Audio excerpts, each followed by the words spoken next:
Hi అండి, నమస్తే అండి. అమ్మమ్మ నాయనమ్మ ఛానల్కి స్వాగతం అండి. ఈరోజు మీకు నేను ఒక స్పెషల్ ఐటెం ఒకటి చూపించబోతున్నాను. మీకు బాగా హ్యాపీగా ఫీల్ అవుతారు. చూడండి, ఏంటంటే పాల తాలికల పాయసం అండి. ఇదిగోనండి నా పాల తాలికల పాయసం. ఒక పక్క సన్నగా ఒక పక్క లావుగా కాకుండా ఒక రకంగా సమానంగా పొడవుగా చక్కగా వచ్చినాయండి. చూసారా మీరు? అలాగని నేను కారపూస గిద్దలతో చేశాను అనుకుంటున్నారా? కానీ కాదండి. అప్పుడే కొత్తగా నేర్చుకునే వాళ్ళు కూడా ఇప్పుడు నేను చేసినట్టు చేస్తే ఈజీగా సింపుల్గా చేసేయచ్చండి. చాలా ఈజీగా చేసేయచ్చు అన్నమాట. చూద్దురుగా నేను ఎలా చేస్తాను. మీరు నిజంగా స్కిప్ చేయకుండా చూడండి. నేను ఎప్పుడు మీకు స్కిప్ చేయకుండా చూడండి అని చెప్పలేదు. ఇది నిజంగా మీరు ఎప్పుడు ఇలా చేసి ఉండరు, ఇలా మీరెప్పుడు ఎవరైనా చేయటం కూడా చూసి ఉండరు. సో ఎవరైనా అసలు ఈ మాటలన్నీ ఎందుకు, మీరు ప్రొసీజర్లోకి వెళ్దాం. చూడండి నేను ఎలా చేస్తానో మీరే చూద్దరు. కానీ ఈరోజు పాల తాలికల పాయసానికి నేను ఇవి ఉంటాయండి. ఇక్కడ స్పెగట్టీలని వాల్మార్ట్లోను ఎక్కడ ఏ షాప్లోనైనా ఉంటాయి, కాస్కోలో ఉంటాయి. వీటిని నేను 3 పీసెస్ చేస్తానండి. ఇట్లా 3 పీసెస్ చేస్తాను. ఇవి ఈ గిన్నెడు తీసుకున్నానండి. గిన్నె అంటే 1/2 లీటర్ గిన్నె అంటాం మేము. ఇది బెల్లం. ఈ గిన్నెలో ఇది 2 సేమ్ కలుతండి గిన్నెలు. ఇది సగం గిన్నె బెల్లం తీసుకున్నానండి. ఇదిగోండి, ఒక గుప్పెడు సగ్గుబియ్యం తీసుకున్నాను. మీరు లావు సగ్గుబియ్యం అయినా తీసుకోవచ్చు, కాకపోతే నాకే సన్నది ఇష్టం అని నేను ఇదే తీసుకున్నాను. యాలక్కాయ పౌడర్ అండి. ఇది కొంచెం 2 స్పూన్లు వరిపిండి తీసుకున్నాను. ఈ కొలతకైతే నేను 2 స్పూన్లు తీసుకున్నాను. అసలు మామూలుగా ఎప్పుడు నేను మా పార్టీలో ఏ పార్టీలోనైనా మాకు మస్ట్గా ఉంటుందండి ఈ స్పెగట్టి పాల తాలికల పాయసం. నేను ఫుల్ ప్యాకెట్ వేస్తాను అనమాట ఏదైనా పార్టీలు అయినప్పుడు. ఇది మా అమ్మ మాకు ఇప్పుడు కాదండి, 25 ఇయర్స్ ముందల నుంచే మాకు నేర్పించింది మా మమ్మీ మాకు ఇది. అమ్మ అమెరికా వచ్చిన దగ్గర నుంచి ఇది చూసి తనే ఇట్లా ఊహించుకొని ఇట్లా చేసి బాగుందనే వాళ్ళందరూ మాకు కూడా ఇట్లాగే నేర్పించారనమాట. నేను మాకు తెలిసిన వాళ్ళు ఎవరి పార్టీలకు వెళ్ళినా కూడా నేను ఈ పాల తాలికల పాయసం తీసుకెళ్లేదాన్ని అండి. యూఎస్లో కూడా నేను ఇట్లాగే చేసేదాన్ని. ఇప్పుడు నేను ఫుల్ ప్యాకెట్ కనుక వేస్తే ఈ గిన్నెలో సగం తీసుకుంటానండి వరిపిండి. ఇప్పుడు ఇది కొంచెమే తీసుకున్నాను కనుక నేను 2 స్పూనులు తీసుకున్నాను వరిపిండి. ఇదిగోనండి బాదం పప్పులు ఈ సగం ఇందుట్లో 1/5 వంతు తీసుకున్నానండి. కొంచెం ఇది ఒక గుప్పెడు తీసుకున్నాను అనమాట. అట్లా మనం ఈ గిన్నెతో స్పెగట్టే తీసుకున్నాం కదండి. ఈ గిన్నెతోటి 3 గిన్నెలు నీళ్లు నేను కుక్కర్లో పోసేసి నీళ్లు బాగా కళ్ళపెళ్ళ కాగి తెరిలేటప్పుడు నేను స్పెగట్టే వేసానండి. స్పెగట్టే వేసినాక కూడా మళ్ళీ కళ్ళపెళ్ళమంటున్నప్పుడు ఒకసారి తిప్పేసుకొని, తిప్పకపోతే శుద్ధలాగా ఉంటుందండి ఒక్కతోటే. అందుకని తిప్పుకుంటే పొడిపొడిలాడుతూ బాగుంటాయి. ఈ సగ్గుబియ్యం ఇప్పుడు పైన అలా వేసేస్తున్నానండి. ఈ సగ్గుబియ్యం వేసాక మళ్ళీ నేను కలపట్లేదు. కలపకుండా ఇక లిడ్ పెట్టేస్తాను. ఒక కోత రావటంతో ఆపేయటమే. స్పెగట్టే ఉడికే లోపల వీటిని మిక్సీ వేసుకుందామండి. ఇక దీన్ని మెత్తగా పేస్ట్ చేసుకున్నానండి. ఆ బాదం పప్పులు మనం ఒలిసి పెట్టుకున్నాం కదా, అవి ఎలా వలవాలో కూడా ఇంకొక వీడియో చేస్తానండి. ఇందుట్లోనే పెడితే మరీ లెంత్ అయిపోయింది అంటారేమో. ఈ బాదం పప్పుల పేస్ట్ చేసినప్పుడు ఆ మిక్సీ కడిగిన నీళ్ళండి ఇవి. ఇందులో నేను వరిపిండి వేసి మిక్స్ చేసుకుంటాను ఉండలేకుండా.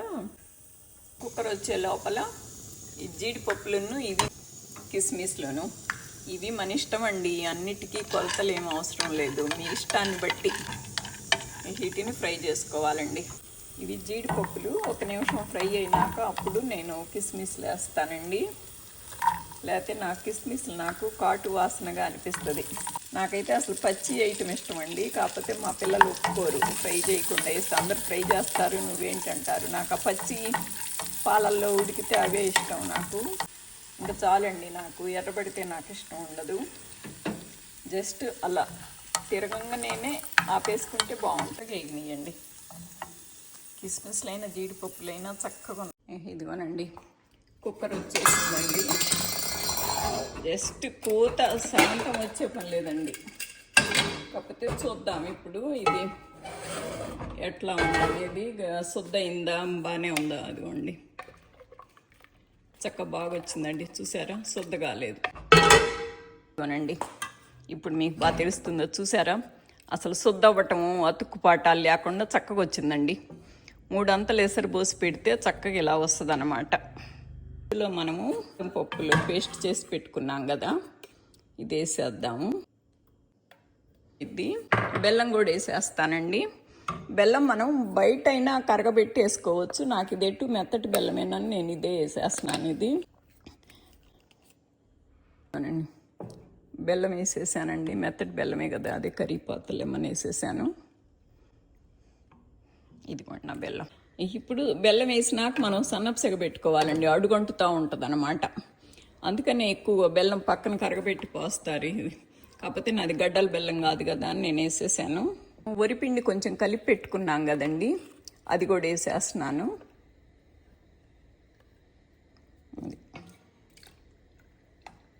వరిపిండి వేసినాక కూడా బాగా కలుపుకోవాలండి, లేకపోతే అది చిక్కబడుద్ది.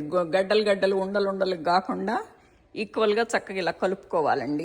అస్సలు ఇక చేయి వదలకుండానే చిన్నగా తిప్పుతుండాలండి. పాలు పోస్తున్నానండి. మనం ఎన్నైతే స్పెగెట్టెలు తీసుకున్నామో ఆ గిన్నెతోటి 2 గిన్నెలు పాలు పోస్తున్నానండి. నేను ఒకసారి మైక్రోవేవ్ చేసి పోస్తాను అన్నమాట. ఇవి ఒక్కోసారి డైరెక్ట్గా పోస్తే ఇరుగుతాయేమో నాకు భయం. మొత్తం పాలు పోసేసానండి, 2 అంతల పాలును. ఇప్పుడు దీన్ని చిన్నగా మనం తిప్పుకోవటం. ఇప్పుడు వరిపిండి వేసాం కదా, చిన్నగా చిక్కబడుతుంది అనమాట. కథ లొల్లొడ ఉడకాలండి కొంచెం. ఇప్పుడు మనం ఆ వరిపిండి, ఆ బాదం పేస్ట్, పాలు అన్నీ పోసాం కదా, అందుకని కొంచెం లొల్లొడమని ఉడకాలి. ఇది లొల్లొడమని ఉడికినప్పుడు ఆపేసేయచ్చండి. అవునండి, తొక్క ఉడుకుతుంది కదా, ఇకప్పుడు మనం ఆపేసుకోవాలన్నమాట పొయ్యి. ఈ ఆపిందాకాను బెల్లం వేసిన దగ్గర నుంచి మనం ఇలా వరిపిండి వేసిన దగ్గర నుంచి తిప్పుకుంటుండాలండి. ఉండగట్టి గట్టి పెడిపోకుండా ఇలా మొత్తం అంతా ఈక్వల్గా చక్కగా ఉండేలా చేసుకోవాలి. చూసారా, నేను ఒక నలుసు నెయ్యి కానీ నూనె కానీ ఏమీ వేయలేదండి, డాల్డా కానీ. అందుకని నేను చేస్తే కనుక ఇది హెల్దీ ఏనే అవుతుంది. కాకపోతే కొద్ది బెల్లం పడుతుంది. మనం రోజు తినం కదా, ఎప్పుడన్నా ఒకసారి కదా, పర్లేదన్నమాట. నా పండగకి పబ్బానికే కదా. మెయిన్ మా ఇంట్లో వినాయక చవితికి ఆల్మోస్ట్ అన్ని పండుగలకి ఇదే చేస్తామండి. దీపావళికి పాల తాలికల పాయసమే చేస్తాను నేనైతే. మా వాళ్ళల్లో ఎవరు పుట్టినరోజులకైనా 1/2 స్పూను యాలక్కాయ పౌడర్ వేసానండి. ఇది పంచదార కలిపేసాం కదా, పంచదార కరిగితే అది కూడా కరిగిపోయింది, పర్లేదు. చూసారా, ఇవి అసలు ఇరిగిపోకుండా ఎంత పొడుగ్గా అట్లాగే ఉంటాయండి అవి చక్కగాను. ఇవి ఆపేస్తానండి. విఘ్నేశ్వరుడికి పెట్టుకుందాము. నాకు ఏదైనా పొయ్యి పక్కనే ఉంటారు. నాకు విఘ్నేశ్వరుడు ఏది చేసినా ఇక పక్కన పెట్టేస్తాను అన్నమాట. ఇదిగోండి, ఈ పాల తాలికలు కూడా పొడుగ్గా ఉంటున్నాయి. అసలు ఇరగవండి తినాలన్నా కూడా. అందుకనే నేను 3 ముక్కలు చేసింది. నేను ఇవి వేయించాను, జీడిపప్పులు అవి. ఇప్పుడే వేస్తే ఇది కొద్దిగా ఏదన్నా ఆ పైన తెట్టగట్టకుండా మధ్య మధ్యలో ఏదన్నా తిప్పినా చేసినానని అండి. మన పాల తాలికల పాయసం కొత్తగా నేర్చుకునే వాళ్ళకి కూడా ఈజీ అండి చేయటం. కాకపోతే టేస్ట్ మాత్రం మీరు కొలతలు అంటారని చెప్పాను కానీ ఏదో కొత్తగా నేర్చుకున్న వాళ్ళకి సుమారైంది. ఇది నేను సుమారు చెప్పటమేనమాట. ఇది నా టేస్ట్కి తగినట్టు నేను వేసుకున్నాను. ఇప్పుడు మీరు ఇందుట్లో పాలు బెల్లం ఎక్కువ వేసుకోవచ్చు. కొంతమంది డబుల్ వేసుకుంటారు, కొంతమంది ఒక గిన్నె బెల్లం వేస్తారు, కొంతమంది సగం వేస్తారు. అట్లా అది మీ టేస్ట్ని బట్టి మీరు వేసుకోవటం అండి. కానీ బాదం పప్పుల పేస్టు ఇది వేస్తేనే మంచి టేస్ట్ ఉంటుంది అన్నమాట. పాలు ఎక్కువ పోసాను నేను, చూసారా, డబల్ పాలు పోసాను. అది ప్లీజ్ అండి, కొత్తగా చూసేవాళ్ళు ఎవరైనా please like, share and subscribe అండి. నేను అనుకోవటం నా పాయసం ఇంతకుముందు చూసిన వాళ్ళు నా వీడియో చూస్తే కనుక ఒక కామెంట్లో పెట్టండి. అక్క మీరు ఇలా చేశారా అని అనుకుంటారేమో అనిపిస్తుంది నాకు. ఎప్పుడు మీరు అనేవాళ్ళు కదా, పాపక్క స్పెషల్ పాయసానికి అని, పాల తాలికల పాయసానికని. అదే చూస్తే కనుక నాకు కామెంట్ చేయండి, ఓకేనండి. లాస్ట్కి నా పాయసం ఇదన్నమాట. చూడండి, చూసారా, ఇందా మీకు అంత పలచగా ఉందనుకున్నారు, అంత అరగంట గంట కాలేదు, ఇలా చిక్కబడింది. చూసారా, అందుకనే మీరు పలచగా ఉన్నప్పుడు మేము పలసం చేసాము అని అనుకునే పని లేదనమాట. అదే చెప్పాను కదా, అమ్మ వాళ్ళు చిన్నప్పుడు మాకు పళ్ళెంలో పోసి ఇచ్చేవాళ్ళు అనమాట. ఈవినింగ్కి గట్టిపడి చక్కగా బాగుండేది. మనకి ఇది ఇప్పుడే గట్టిపడి చక్కగా బాగుంది. మనం ఇంకప్పుడు ఇంకా తెలియదు ఇవన్నీ. బాదం పేస్ట్ అని అన్నీ ఎక్కువ ఇంకా చాలా బాగుంటుందండి ఇది నిజంగాను. మీరు నమ్ముతారో నమ్మరో కానీ వెనక పెద్దలు చేసేదానికంటే కూడా ఇది చాలా చాలా చాలా చాలా బాగుందండి. మీరు కూడా ఇలాగే చేసి మీ పిల్లలకి పెట్టుకోండి, చాలా బాగుంటుంది. చక్కగా మంచిగా తింటారండి పిల్లలు. ఇది కూడా బాగుంటుంది. ఓకేనా? చూసారా, నేను అసలు నెయ్యి కానీ ఏమీ వాడలేదు. ఇవి ఫ్రై చేసేటప్పుడు మట్టుకి 1 స్పూన్ వేసాను అంతే. అసలు ఎక్కడ ఏం వేయలేదు. నేను తినొచ్చు అనమాట ఎవరైనా కూడా అనేది. ఇది కూడా స్పెగట్టే కనుక బియ్యం ఫ్లోరు, రైస్ ఫ్లోర్ కాదు కదా, అవి తినచ్చు. ఇంకా మనం వేసింది కొంచెం బెల్లమే కదా, బెల్లం ఎప్పుడన్నా ఒకసారి తినొచ్చండి, బెల్లం మంచిదని అంటారు. ఓకేనా? Thank you so much. Thank you. Today's my harvest అండి.